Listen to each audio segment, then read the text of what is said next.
Ain't that beautiful? Alright, welcome back to another video, everybody. It's Saturday, December 2nd, I believe. Oh, everyone's getting a little spooked now that I'm talking. But you can see we put down some nice fresh bedding. It's important that we do that, especially when it's snowing now. Really crappy weather, not freezing. Well, it freezes, then it unthaws, snows, rains. Really bad weather for young calves. They can get sick very easily, so that's why we got to keep them dry. Here's our feeders. We had to fix this one. The middle was busted. A little hard to weld to these steel tracks. Anyway, so we ended up fixing this feeder and we made another one. Just a two bin feeder. That one's a 3. They're 8-foot sections of 3, and there's 8-foot section 2. 2 8-foot sections here. So we got, I want to say, a fair bit of bunk space. I don't know if it's enough yet. Once we bring up our replacement heifers, we're gonna need a little bit more room, I think. Problem with our cows up here is that our big cows are 1,500 to 2,000 pounds. They're big old cows, something like that. And if we want to get smaller cows, like we kind of want to do, our replacement heifers are purposely selected for that, so they're a little bit smaller. Like her, she's around 1,000 pounds. So if a young heifer wants to go eat and a 2,000-pound cow's there, no chance. So you got to make sure they got enough room, otherwise the little ones stay little.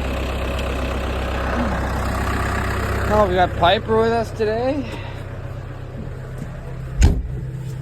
So I just finished doing bedding and brought him some hay.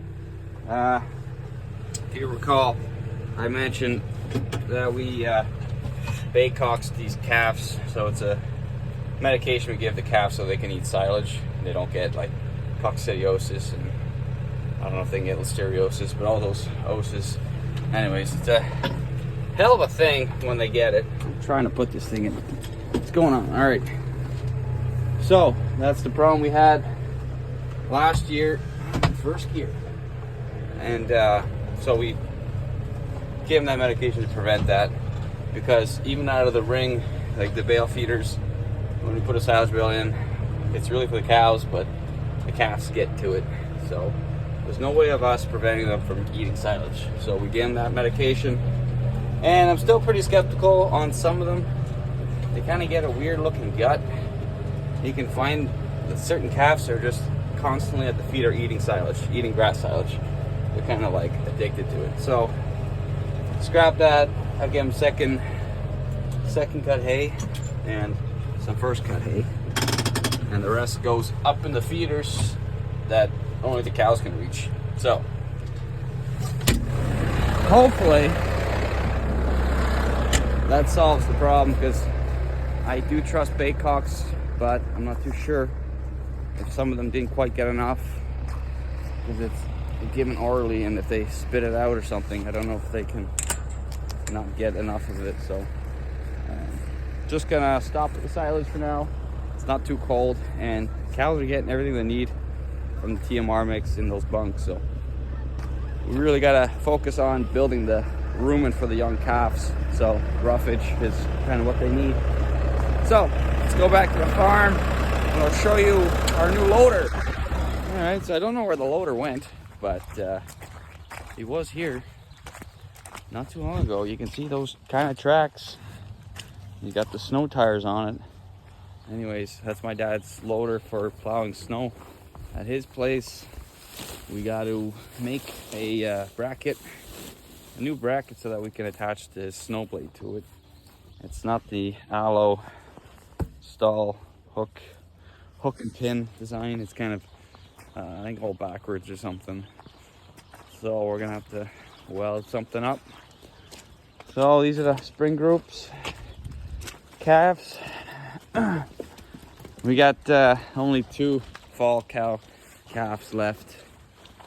You can see him over there, a little white head, little calf, and another one. Every cow that calved in the fall group in this barn got sick. They all had scours or some kind of sickness. They were just shit and liquid, and I think they would have died if I did not take some medical, give them some medicine like they need. So that goes to show what I'm trying to prove is that calving on pasture is not only easier for me, it's easier on the cows, and they do not require modern day medicine. So we do bedding in this barn every day. Oh, there's the other guy. What's he doing over there? So bedding every day, at least a bale, and that's keeping everybody up and out of the mud. I'm happy that the cows are here. Sometimes, or usually, they're at our wintering site by this time, and we have a little bit of cement, not much of a barn. Barn's mostly full of hay, so they're kind of outside and never goes good. So we're starting to get a little snotty-nosed calves here. We're gonna have to pass them through and get their annual vaccines. We've been meaning to do it. It's just that, look at this calf. That's a nice calf. We've been meaning to do it. We've just been running into a lot of other stuff, unexpected stuff, and just as the weather goes on, it's been a lot. Weather's been pretty good, so we've been doing other stuff. We can't do anything with cows today because not only is it the weekend, but everything's wet. Everyone's wet. We can't put evil mech on their backs. So these calves here that were born in May are gonna have to go through the chute and get their Covaxin 8 and the Bovie Shield vaccine. This is a 7-part vaccine for obviously 7 things. Heifers got to be selected, so we got to find the right heifers we want to replace and keep for breeding. We go basically by the appearance and by their mother. So there's a couple good numbers, good cows, that if they have a heifer, we keep that in mind, and if the heifer is in good condition and all the traits we want, we keep her. As for the bulls, they get all the vaccines too. They get Evomec, as do the heifers, and then they get castrated. So bloodless, rubber band, and then a couple of weeks their nuts fall off. So this heifer in particular, 7901, it's a little bit small, but her mother is of excellence. It's got a good mother, so stuff like that. Numbers, cows have been around for 5-7 years or plus, 10 years. Good longevity. Like to keep those heifers back. So we've been dabbling in the gravel business. As you can see, that's all nice, clean 0 3/4 rock. No crumbs in between. Just clean. My uncle just up the road here is cleaning up an old cement factory, and he got 1,000+ tons of this stuff for next to nothing. So we jumped on that opportunity, and we got, say, about 7 or 10 loads just filled in. This muck that we had here, that was all the mud. We put a tile drain in. Gotta say it's nice to have an excavator. So we had a big mud hole here, and we had a tile drain right there. Now we have some nice rock. Also with the cement factory, they had 300 4x4 cement blocks, so 40 bucks a piece. We were going to be taking a fair bit. We already took 2 loads, I think 10 or 20. We've been looking for cement blocks for some time. We got some 8-footers, but they took about 5 months to get here, and we were about $110 or $108 a piece. So these for 40 are not too bad. Our plan is to take all these posts out on this side anyways. This side of the shed's connected to them, and we're going to be putting cement blocks along both sides and making a bunker silo, because we all got, it's all cement in here. It's nicely sloped. That other new bunk that we made has nothing but dirt, so we may as well take advantage of this nice cement. And that's what we want to do. We want to make a new bunk there for grass silage, and that's going to be need about 200 for 4-foot blocks. So yeah, they'll be busy. Truck is out of the shop. That's been in there since last year. Excavator's home. Been putting this to work. Devin has anyways. Racked up a fair bit of hours already on it. I think he did at least 20 some hours on it since we got it. So yeah. Looks like the loader left. So yeah, I'm currently working on my car. I just want to curse Ford right now. Every year I change my tires, something happens. And when there's the welder next to it, you could just imagine what's going on here. So I didn't strip a bolt, I stripped the locking bolt. So you know that fancy, this one here, yeah. Well, the key that goes in there and locks on, I stripped it because these things are on so tight I can't get them off. So I stripped it good. So I welded some shit onto it. Oh, I started with this, some hot welds. Wouldn't really stick to it. It's not really metal, it's some sort of fucking alloy, or I don't know. So yeah, one thing led to another, and then she cracked. So that you can see it's almost like sand in the middle. Junk Ford stuff. So now we got one lug left, and she's recessed right in there.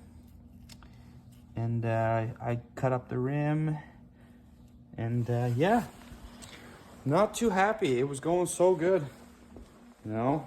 Changed the front, left and right, no troubles. And yeah, so that's my Saturday, trying to get that wheel off. And we're out of gas for the torches, but that might be a good thing because I might just wreck these rims. As for this, Rolly, what's up with all this snow? Look at this place. Look at that. See, I got half a foot of snow. Be nice. Let's go. We're going to get our breakfast. Let's go get some eggs. Rolly, you're such a prick. who are you? All right, welcome back to another video, everybody. It's been a while. Haven't had time to make a video. It's been pretty hectic lately. So the cows I'm standing with today, right now, are not ours. We didn't buy a white cow. Although she is very nice, we never really had any Charolais. We just didn't like them because of their temperament. But this one's exceptional. Anyways, these are our neighbor's cows. We're actually background feeding them for the winter. They have a grass-fed operation, so once the snow gets too deep, that's when they call it quits. So we very happily came and made an agreement and decided to feed them for the winter. So I cleaned out this barn. I took out a couple loads of hay, about 60 bales. So we got some room for bedding, and they can go in and get out of this terrible weather we've been having. As you can see, there's a lot of snow. It's not cold. It's kind of in between rain and snow. Mild, kind of crappy weather, especially for young calves. We got to put down a lot of bedding. So before I was interrupted, I was talking about something I forgot now, but the problem we have now is our water pump. First one we changed was burnt out. And we put a new one on, spare, and that one's intermittent, kind of piece of crap. It kind of pumps, it doesn't pump. Now it's not pumping. So we got thirsty cows. So these were some of our steers that we sold in the spring to our neighbor, and then he brought them back. So they're pretty friendly and familiar. Anyways, we gotta figure out that water problem. Devin wants to go buy a new pump. I think the pump that we had was used, and I think it wasn't emptied one winter or something. There must be a crack in it or something. I don't know, but it pumps for a little bit then stops. So yeah, hopefully it's that. We also have the issue of not knowing where exactly the well is or where the water comes from. It's just kind of a pipe, so we don't know. It's been pumping for years and years and years, so I don't know where the water comes from. I'm not gonna, jinx it and say that the well's screwed or something, but there's no way of servicing the well. There's no way of looking in the well saying, oh, because it's unknown of where it is exactly. So we're gonna be doing a lot of back and forth. All right, so this is the pump house. That's the new pump. This is the water going up into the water trough, and that is coming from the well. So it pumps it through, goes through here. So like I was saying, yeah, it goes through there. Problem we're having was, as soon as we open the valve all the way, the pressure would drop. So I restarted it all with it closed, let it build pressure, and then slowly open it. I think that's what the problem is, because now it's maintaining a nice 30 psi or so. We can maybe open it a little bit more.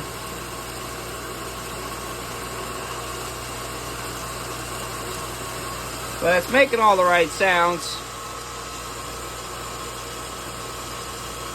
We did have a little bit of stray voltage on here. We were getting a little bit of a shock when I was tightening that. I don't know why. I think it's clearly a ground issue.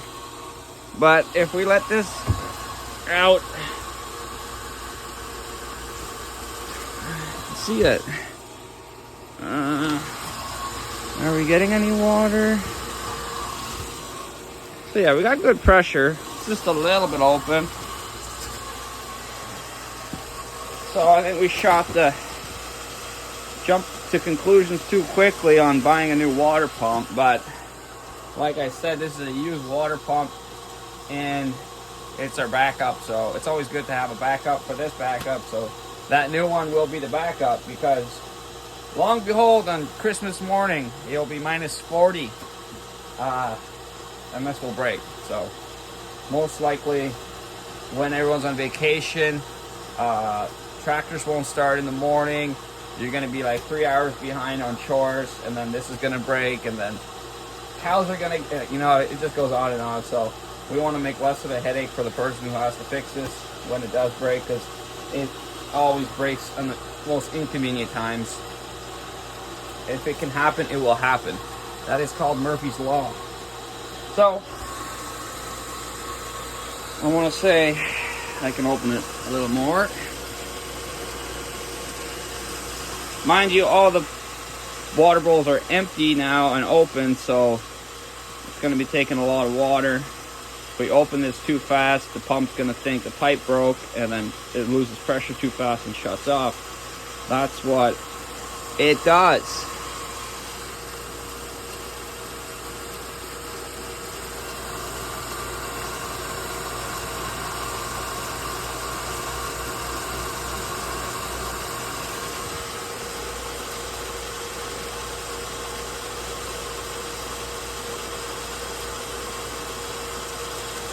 So we'll let that go. All right, get this. So this pump is actually screwed up. It's just intermittent, and sometimes it works, sometimes it doesn't.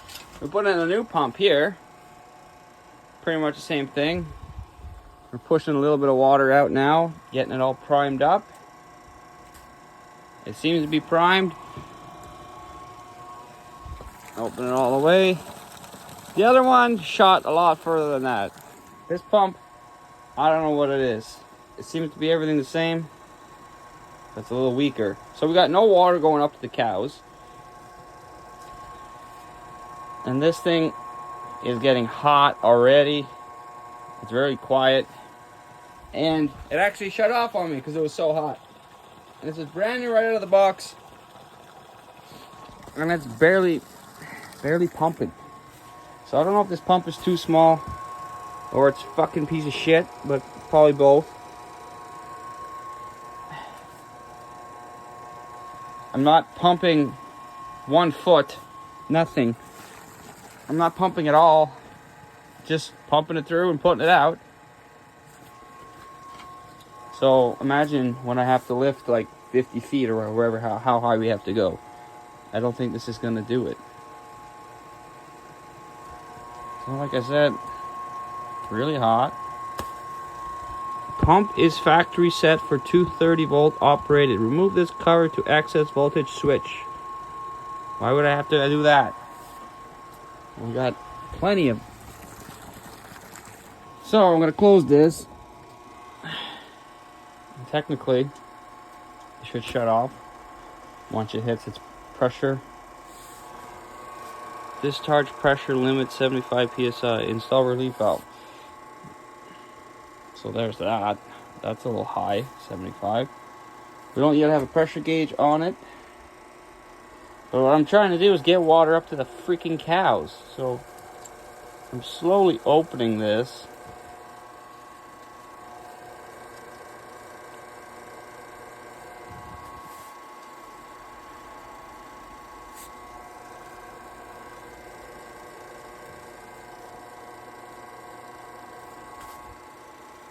But I got water coming down from gravity, so if it's not able to push it up, it's just coming down. I doubt the pump is that weak. But this is ridiculous. It's a brand new pump and it's fucking junk. Here we go. Thermal protection. Turns itself off before it melted. What a piece of junk. So, yeah, that's what we got to deal with today. Obviously, bullshit again. Pumps that don't pump right out of the box. So I guess we have to get a better one than that. But this is ridiculous. I can't fucking believe it. Alright, water pump update. The pump was getting 110 volts on that wire. But the pump was a 230 or 240 or 220 pump. So we went inside, switched it over to 110 and away she went. So thankfully the new pump works. I'm working on this now. Sort of, kind of, not so okay. It has a big gash in it right here, and every time it goes around it opens up and air comes out. It's pretty funny. So gotta take that off. This one's already off. It was on the inside. I switched it around. This one too is pretty junky, so as soon as it starts leaking, as soon as the tires start leaking, I change them. No more fucking around every day pumping up tires. I'm fed up with that. They're not that expensive. Those Chinese tires you can put on these things are like $300 a set. So a new tire on this wagon will never see the end. We don't go highway speed. It's for the farm, so who cares, right? That's why I've always been running these junky, crappy tires. Because even if we do have to pump them up every now and again, it's not so bad, but it's kind of getting out of hand at this point. I got some other tires off the front axle.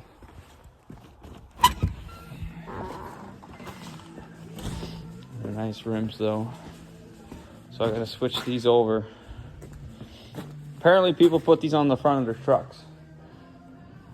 These rims, like F450s. So these tires here are held on with these little wedges that wedge themselves into to the rim, like so.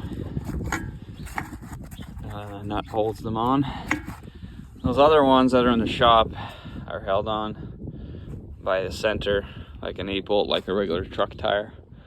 So that's why we gotta switch them off the rim so they can get onto these old style ones. I would like to switch them over to all that new style, but I don't know how to do that, and it'd be pretty expensive, I think. So we gotta whack these off somehow.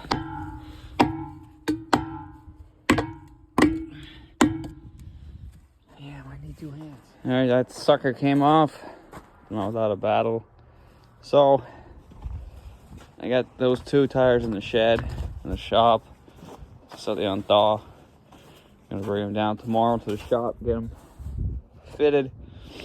I think I'm gonna put this tire over on the other side just so that we can close up one side. And then, yeah, won't have to focus on one side. I was thinking I could just keep singles on and attach it like that, but it's obviously too big of a gap. That would be cool to do, but you can't do it. So more snow coming. The yard's not quite frozen, and we got like a foot of snow yesterday. So when we were cleaning, we were just scraping up all that nice gravel we just put down. Pretty depressing, as is these tires. They're starting to crack up pretty good. That one's the next one to go. But they all hold air for now. Like I said, I'll start swapping them out as we have air leaks. We also have an air leak on the airbag up here. This whole tongue is on a pivot point in the back, and up here there's 2 airbags. So we have a nice air ride. So not all the weight is on the hitch of the track. Well, it is, but it's suspended with air. So we usually put about 120 pounds in here. Now there's nothing. We got a leak somewhere. I got to bring it in the shop one of these days and squirt some soapy water around it, see where that air leak is. All right, for now we gotta jack up that side again. Gotta put an axle jack under here so I can get my jack out.